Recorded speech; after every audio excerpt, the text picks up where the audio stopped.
요번에 제일 지수가 떨어진 이유 중에 하나는 아까 말씀드린 것처럼 지난달에 오버슈팅을 한 거예요. 너무 네. 보통 그 1분기 때 시장에 큰 영향을 미치는 게 보통 통상적으로 경기가 나쁘면 조금 감소하고 경기가 좋으면 조금 늘어나고 그 상태에서는 주가가 어떤 그 투자할 메리트가 별로 없다는 거죠.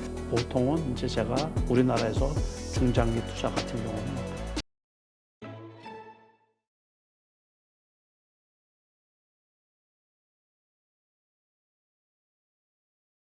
오늘 모신 분은 베스트인컴 남석관 회장님입니다. 안녕하세요. 네, 안녕하세요.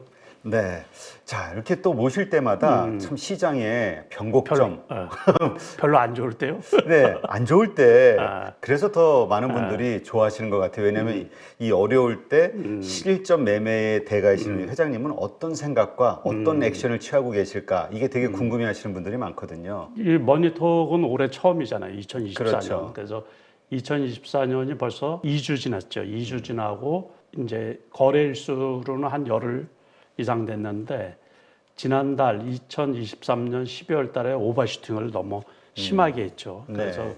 여러 가지 호재성 뉴스도 나오고 그랬지만 이제 금리 인하에 관한 그 기대 그게 조금 오버돼 가지고 주가가 너무 급하게 많이 올랐죠. 그래서 이제 반대적으로 그 연초부터 해가지고 그 첫날 빼놓고서는 계속 그냥 그러게요. 조금씩 하락을 하다가 오늘은 강보합으로 끝났어요. 그러니까 그것도 이제 막판에 삼성전자가 조금 그러니까 한 300원 정도 이렇게 올라가면서 종가를 그래서 강보합으로 끝났는데 아무튼 지수가 고점 대비해서 코스피 지수가 한 130포인트 정도 떨어졌거든요. 그러니까 연초에 첫날은 이제 호재성 대통령이 호재성 재료를 발표를 했죠. 그러니까는 주식 양도 차익 과세 법 자체를 없애겠다고 싶어가지고 그 뉴스로 인해 가지고서 2,675 종가 기준으로 2,670포인트대인데 오늘 이제 2,525포인트니까는 고점 대비 정확하게 150포인트 떨어졌네요. 150포인트. 코스피가. 그러니까 상당히 많이 떨어진 거죠. 그렇죠. 왜냐면 7거래일인가 8거래일 연속 떨어졌잖아요. 그렇죠. 코스피 지수가. 둘, 넷, 여섯, 여덟, 아홉, 9거래. 9거래일인가요? 오늘까지 해서 10거래일인데 9거래일 계속 떨어진 거예요. 오늘도 사실 반등했다고 보기에는 0.04% 이거 뭐 애매하죠. 근데 그 기술적으로 보면 요 지금 차트 일봉, 네. 코스피 일봉 차트를 보면 떨어질 만큼 떨어졌거든요.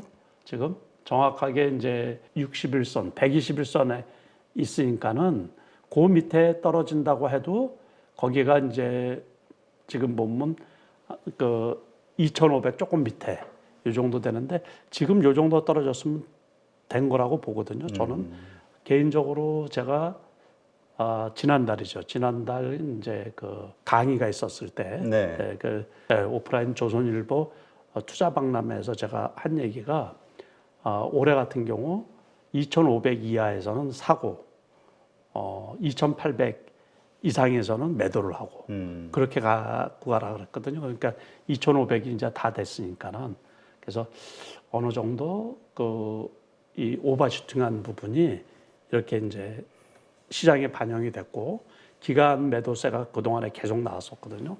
오늘 같은 경우도 이제 오늘은 그래도 기간에서 순매수예요, 순매수.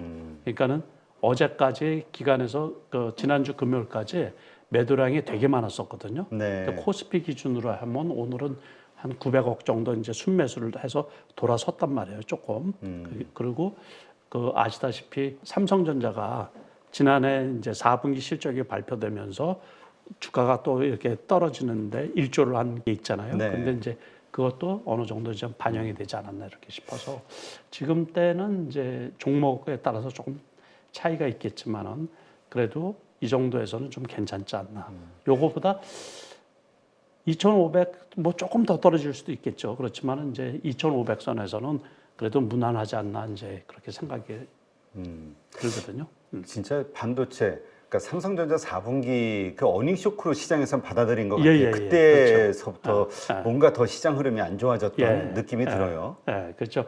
삼성전자만 해도 지난해 말에 마지막 날 79,600원이었거든요. 그러니까 8만 전자가 코앞에 딱 섰는데 이게 그 6,000원 정도 떨어진 거예요. 그러면 10%는 아니지만은 8% 정도 고점 대비 그 정도 떨어졌으니까는 웬만큼 이제 그게 떨어지면서 지수가 같이 밀린 거죠. 그런데 삼성전자도 어쨌든 미국에서 지금 미국의 반도체 주도 보면 엔비디아가 500불에서 왔다 갔다 하다가 지금 530불, 40불 하거든요.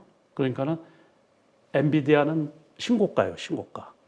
그래서 제가 보기에 어쨌든 엔비디아 올해 목표가를 뭐 많이 잡든 적게 잡든 600불 이상으로 전부 다 대충 보고 있거든요. 네. 620불 뭐 이렇게들 보고 있고 평균으로 보는 게 많이 보는 데는 뭐 1200불까지 가지 않느냐 뭐 그런 얘기까지 하는데 그거는 제가 보기에도 너무 과하게 본 거고 그래서 미국의 반도체 주들이 올라간다 그러면 삼성전자도 지금 바닥을 다지고서 조금 턴할 수 있지 않을까 이렇게 생각이 들어서 8만 전자가 가능하지 않을까 이렇게 생각이 들거든요. 네.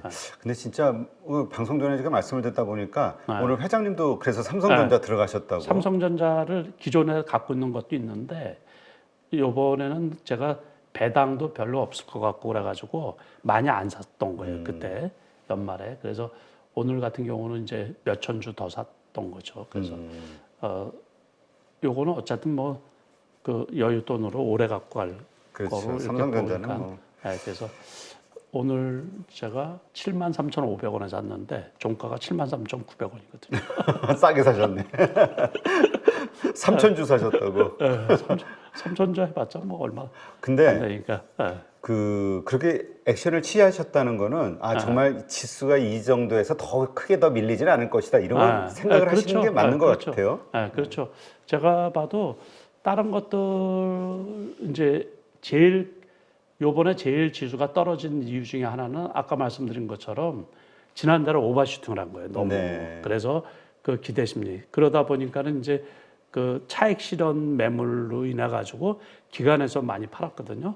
근데 저는 주로 이제 그 외국인 투자는 별로 이렇게 참고를 안 하고 기관은 참고로 좀 많이 해요. 그래서 기관이 매도세가 멈추고 매수세로 돌아왔다 그러면은 시장을 그쪽에서도 괜찮게 보는구나 싶어서 지수 관련주 그럴 때는 이제 지수 관련주를 어쨌든 지금 이슈가 되는 거는 요번에 세스에서도 그 발표 주로 이제 가장 큰 이슈거리가 AI 쪽하고 로봇 네. 뭐 이런 쪽하고 역시 칩 관련주 미국의 칩 AI가 대세다 보니까는 그거에 연동된 그 칩 관련주 반도체 관련주가 연초에 많이 올라갔었죠. 연초에 온 디바이스 관련 그렇죠. 그것들이 조금 쉬었다가 조금 떨어졌다가 21선까지는 내려올 줄 알았는데 일부 종목들은 뭐 21선 온 디바이스의 대표적인 그 제주 반도체 같은 경우는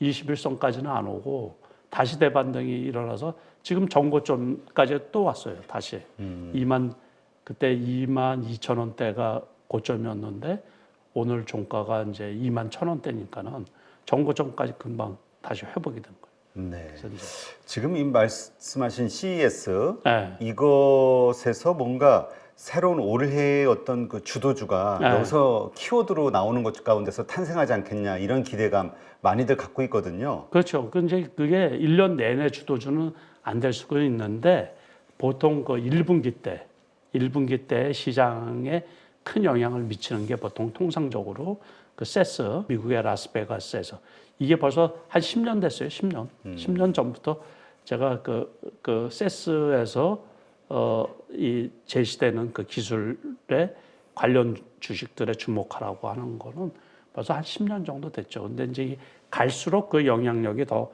커지는 것 같은 느낌이거든요. 그래서 우리나라의 이제 기업가들도 거의 대부분 좀 이름 좀 오르내리는 그 기업의 대표들은 뭐 다 가서 거기에서 이제 그게 세상을 새롭게 리딩하는 기술이 어떤 기술인가. 네.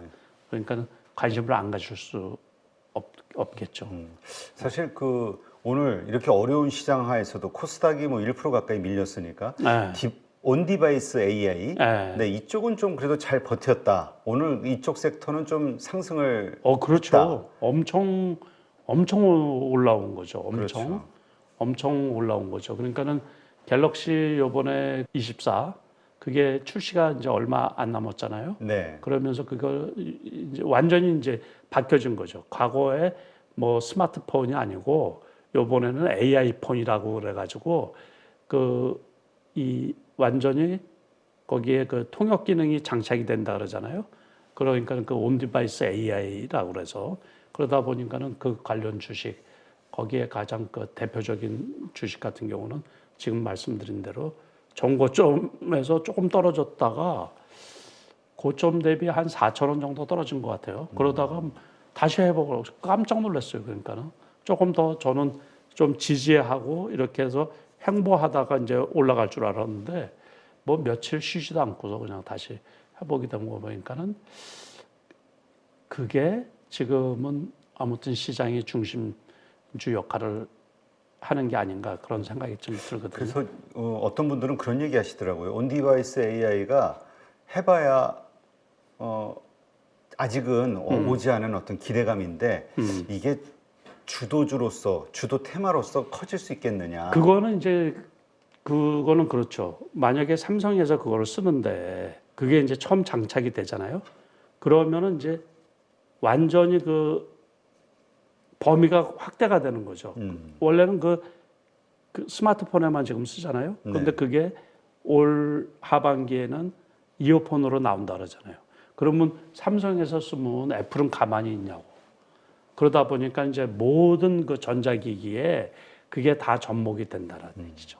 그러면 시장이 확대될 수밖에 없는 거죠. 그렇죠. 그래서 이런 질문을 할 수밖에 없을 것 같아요. 그러니까 온디바이스 AI가 됐든 여러 가지 뭐 CXL이 됐든 뭐 여러 가지 관련된 기대감들로 인해서 반도체 관련한 칩들 뭐 이런 쪽과 관련해서 많이 올랐잖아요. 올랐죠. 예, 근데 여기서 더 오를 수 있을까? 그거는 고민할 수도 있죠. 고민할 수도 있는데, 근데 이제 삼성전자나 이런 거로 보면 별로 안 오르는 거거든요. 그렇죠. 그쪽은 안 올랐죠. 그러니까 그 개별 주성들은 많이 올랐으니까 추격 매수하는데 불편할 수가 있어요. 심리적으로 저 역시 마찬가지거든요. 그래서 그것도 심지어 이제 제주 반도체 같은 경우는 너무 많이 올라서 그게 4천 원에서 4배, 5배가 올랐잖아요. 그렇죠. 이거 되게 불편하거든요. 그래서 저도 대부분 다 팔았다가 그 18,000원에서 조금 사고 지금 그런 상태예요. 그러니까 적극적으로 투자하기는 상당히 좀 어렵고 그러니까 그런 쪽에 많이 오른 주식들은 일단은 지금은 좀 조심해야 될 때다. 조심하긴 조심해야죠. 그러니까 너무 높은데 거기서 추격 매수하고 그러면 거의 이제 저 같은 경우는 늘 보는 사람이니까 단기 대응이 가능해서 오버슈팅하면 그냥 팔아버리고 또 제가 거기 이제 바운더리가 별로 안 되죠. 그러니까 뭐 한 4,000원 차이, 5,000원 차이 요 정도면 그래도 10%, 20%까지 차이가 날 수가 있으니까는 그렇게 되는데 그거는 지금 말씀하신 대로 좀 불편한 사항이죠. 이제 또 새로운 종목이 나타날 수도 있어요. 그러니까는 새로운 그 스몰 캡에 새로운 종목이 나타날 수도 있죠. 그러니까 가격이 많이 오르지 않은 종목이 그러면은 또 이제 한번 적극적으로 매수할 수도 있겠죠. 근데 사람들이 심리가 좀 그런 것 같아요. 말씀하신 대로 뭐 삼성전자도 얼마 안 올랐고 그다음에 LG전자 가전에서는 또 대표적인 기업이니까 그런데 이런 데는 손이 잘 안 나가. 그냥 막 급등하는 주식들. 그렇죠. 네. 그게 어떻게 보면 그 개별주라고 하는 그 스몰 캡에 투자를 해야지 변동성이 크다 보니까는 수익이 크게 날 수도 있고 손실이 또 크게 날 수도 있어요. 그렇죠. 잘못하면. 그러니까 이제 하이 리스크 하이 리턴이기 때문에 그거를 저는 매수하라고 권유하고 싶지는 않아요. 이제 그런 데는 충분히 단기 대응이 가능하신 분들만 해야지 되고 그냥 이제 자기 본업이 바쁘신 분들 있죠. 이런 분들은 아예 조금 외적으로 그냥 이렇게 눈팅만 한다든가 아니면 이제 나중에 실력을 기르는 단기 매매의 실력을 기르는 아주 이 본보기용으로 아주 소량으로 매매를 해보는 거는 괜찮은데, 그래서 일단 많이 오른 종목은 저는 이렇게 그 특히 몇 배씩 올라간 거 있죠. 네. 그런 것들은 특히 조심해야 되거든요. 네. 지금 마침 LG전자 얘기가 나와서 오늘 장 마감 후에 LG전자가 실적 발표를 했는데 매출액은 전년 대비 한 0.9% 증가했고요. 그 대신 영업이익은 전년 대비 0.05% 마이너스. 그러니까 거의 뭐 작년하고 비슷하게.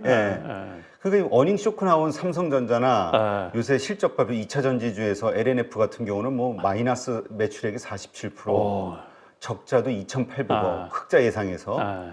그래가지고 지금 아마 지금 주주분들이 지금 아주 고민이 클 텐데 이 LG전자 그럼에도 불구하고 메리트가 없다. 그렇죠. 메리트가 없죠. 메리트가 없다. 이 도대체 왜 이렇습니까? 아니 원래 주식시장은 그 이제 새롭고 신선한 걸 좋아한다 그랬잖아요. 네. 제가 누차 책에도 뭐 그랬고 누차 말하는 게 주식시장은 어떤 새롭고 신선한 쪽 이런 쪽이 좋은데 거기는 지금은 그 지난번에 이제 몇 년 전에 LG전자가 17만 원 할 때가 있었거든요. 네. 근데 거기서부터 따지면 엄청 많이 떨어진 거죠. 거의 그 크다란 회사가.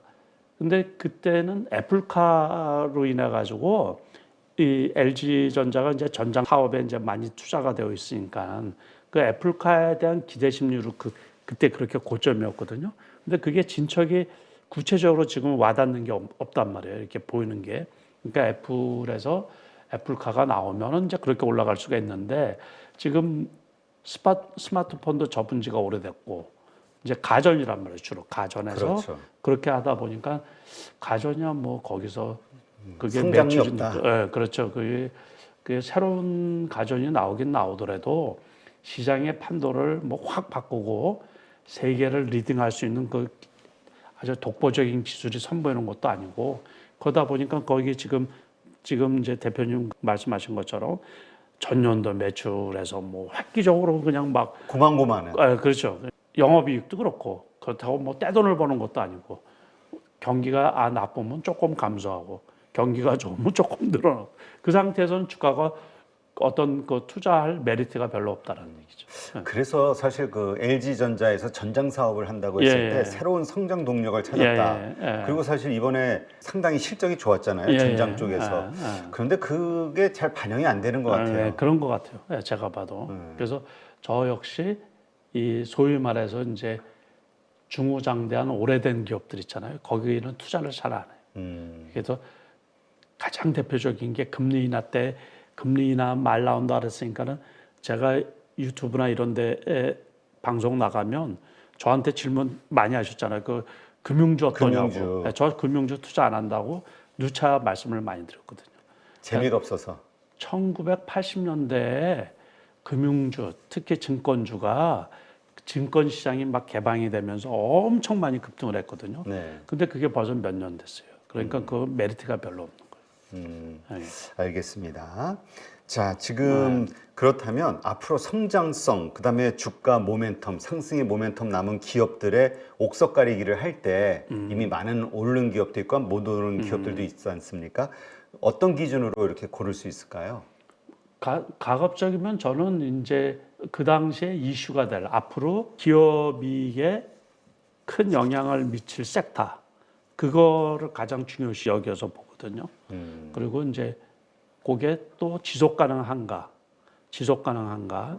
그 뭐 몇 년 동안 계속되는 거는 기대할 수도 없고 그래서 이제 그 몇 년 동안 지속되는 거를 기대하는 거는 물론 주식 시장은 선반영이 되는 게 있죠. 그러니까 미래를 예측을 해가지고서 미래에 이제 성장 가능한 기업에 투자하면 가장 이상적인데 솔직히 말해서 6개월 뒤, 1년 뒤 주가를 어떻게 알아요? 그렇죠. 그러니까 세상의 변화가 너무 급박하게 변화되거든요. 그러니까 기업이 그 변화에 대응하기조차가 쉽지가 않아요. 그러니까 투자자들이 그 중장기 성장 가능한 기업을 장기적으로 이렇게 투자하기가 되게 어려운 시대예요. 지금은. 그러니까는 제가 여러 차례 말씀을 드리지만 7년 전, 10년 전에는 그게 가능했어요. 그러니까 우리나라도 기본적으로 GDP 성장률이 5% 이상일 때, 중국이 또 고도 성장일 때, 그럴 때는 중장기 투자가 가능했었거든요. 근데 지금은 시대가 그런 시대가 아니잖아요. 그러니까 기업이 생존하기가 되게 어려운 시대인데 중장기 투자를 걷다가 어떻게 해요? 그래서 중장기 투자가 실질적으로 그게 가장 이상적인 거지만 기업 성장하고 맞춰가지고 투자자가 자기 돈을 투자해서 기업의 성장 과실을 공유하는 게 주식 투자의 가장 기본이거든요. 네. 근데 현실적으로는 어렵다는 얘기죠. 현실적으로. 그래서 저 같은 경우는 보통은 이제 제가 우리나라에서 중장기 투자 같은 경우는 한 6개월 내지 길으면 한 8개월 이 정도 보고서 투자를 하고 그게 중장기 투자다. 회장님께는. 그렇죠. 그런 환경이 됐다라는 얘기예요 지금. 네. 그래서 저 역시 그런 식으로 투자를 하는 거예요. 그렇다면 그 모멘텀 적어도 6개월, 8개월 이거에 대한 관심, 이슈가 계속 유지가 될 만한 섹터 그런 거가 새로 시작될 때 초기에 매수를 해가지고 이제 개화될 때 보통은 이제 매도를 하는 거거든요. 네, 알겠습니다.